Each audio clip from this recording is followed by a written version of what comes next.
Factor investing निवेश portfolio बनाने का एक आधुनिक व्यवस्थित तरीका है जो दीर्घकालिक रिटर्न के विशिष्ट सिद्ध ड्राइवर्स को लक्षित करता है, जिन्हें फैक्टर्स कहा जाता है। यह पारंपरिक सक्रिय रणनीतियों जैसे स्टॉक चुनना या निष्क्रिय रणनीतियों जैसे बाजार पूंजीकरण भारित इंडेक्सिंग से आगे बढ़कर इन फैक्टर्स से जुड़े रिस्क प्रीमियम्स को हासिल करने का प्रयास करता है। संक्षेप में, यह समझाने की कोशिश करता है कि समय के साथ कुछ विशेष समूहों के स्टॉक व्यापक बाजार की तुलना में बेहतर प्रदर्शन क्यों करते हैं। शेयर बाजार में सबसे अधिक पहचाने जाने वाले फैक्टर्स में वैल्यू शामिल है, जहां निवेशक उन शेयरों को लक्षित करते हैं जो अपने फंडामेंटल्स के मुकाबले सस्ते दिखते हैं, जैसे कम प्राइस टू अर्निंग्स रेशो। दूसरा फैक्टर है साइज, जिसके तहत ऐतिहासिक रूप से देखा गया है कि छोटी कंपनियां बड़ी कंपनियों की तुलना में बेहतर प्रदर्शन करती हैं।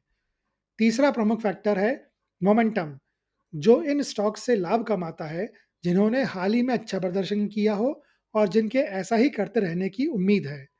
अन्य लोकप्रिय फैक्टर्स हैं नंबर 4 क्वालिटी, जो स्थिर कमाई, कम कर्ज और मजबूत बैलेंस शीट वाली कंपनियों पर ध्यान केंद्रित करता है। और नंबर 5 लो वॉलेटिलिटी, जो बेहतर जोखिम समायोजित रिटर्न प्राप्त करने के लिए कम उतार चढ़ाव वाले शेयरों की तलाश करता है। निवेशक फैक्टर इन्वेस्टिंग का उपयोग करके ऐसे पोर्टफोलियो या इंडेक्स बनाकर करते हैं जो इन वांछनीय फैक्टर विशेषताओं को प्रदर्शित करने वाले शेयरों को अधिक महत्व देते हैं, और जो ऐसा नहीं करते उन्हें कम महत्व देते हैं। इसका प्राथमिक लक्ष्य एक मानक बाजार बेंचमार्क की तुलना में रिटर्न बढ़ाना, पोर्टफोलियो जोखिम कम करना या दोनों करना होता है। फैक्टर रणनीतियों को विभिन्न माध्यमों जैसे ईटीएफ और म्यूचुअल फंड्स के माध्यम से लागू किया जाता है, जो सक्रिय और निष्क्रिय प्रबंधन के बीच एक पारदर्शी और लागत प्रभावी मध्य मार्ग प्रदान करते हैं।